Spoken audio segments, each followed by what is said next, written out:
Halo semua, balik lagi di video yang terakhir. Bagian 4 adalah tentang olahraga.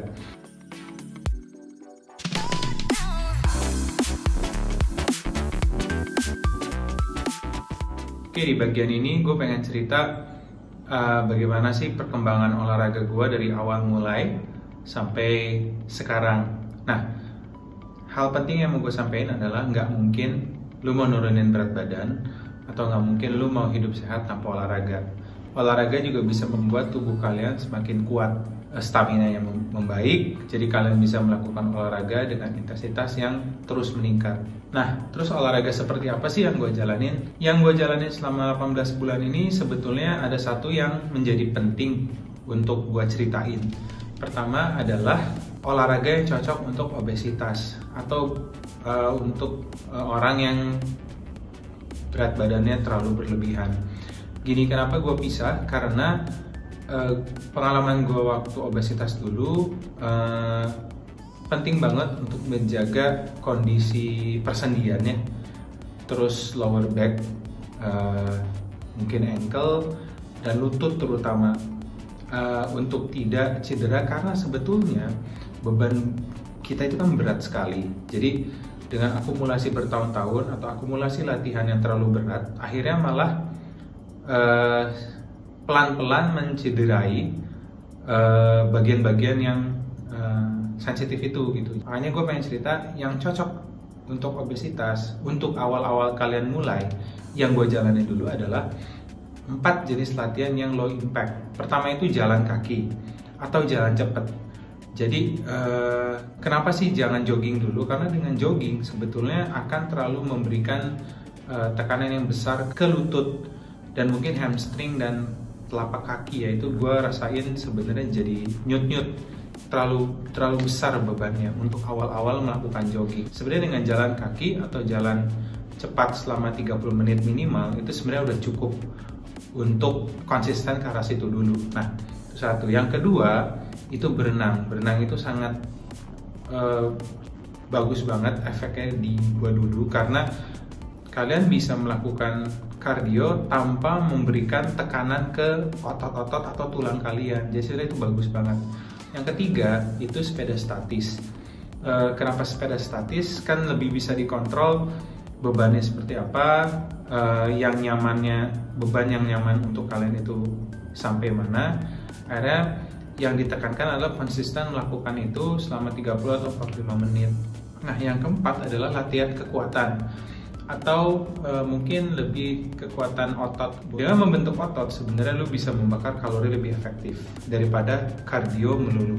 Oke, berapa sering sih latihan yang harus dilakukan per minggunya?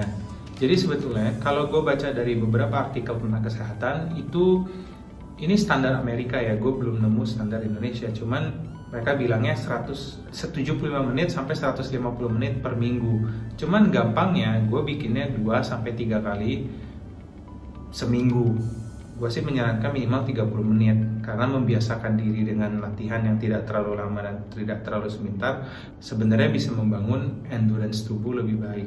Nah, dari situ sebetulnya kalian bisa mencoba menjalankan minimal 1 bulan, karena membentuk habit juga. Karena setelah 1 bulan, kalau badan kalian udah mulai biasa, tingkatkan intensitasnya jadi 3-5 kali seminggu.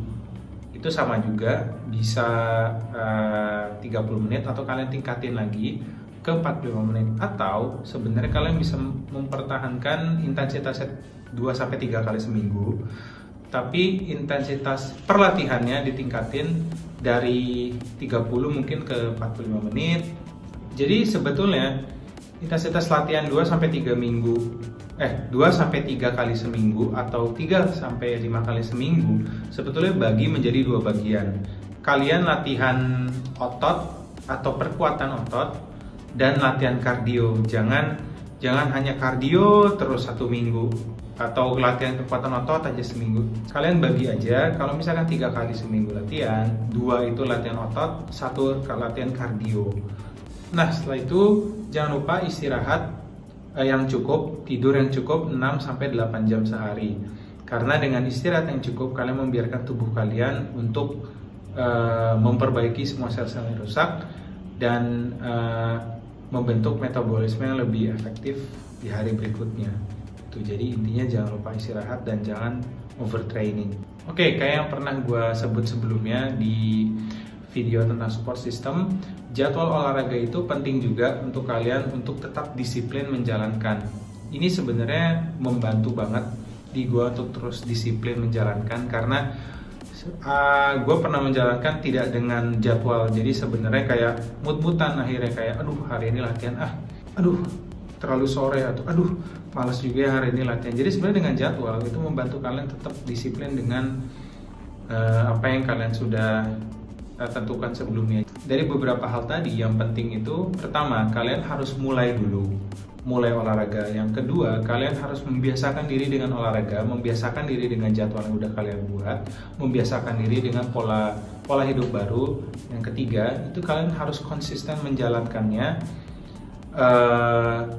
at least sebulan atau 2 bulan, karena itu membentuk habit lagi-lagi kan. Yang ketiga, tingkatkan intensitas ketika tubuh kalian sudah mulai biasa. Nah, oke, sampai situ 4 bagian gue bagaimana cara turun 50 kilo itu gue bahas bagian per bagian. Yang terakhir adalah tentang olahraga. Semoga bermanfaat dan bisa memberikan gambaran yang cukup jelas ya, bagaimana proses gue menurunkan itu melalui bagian-bagian yang gue bagi.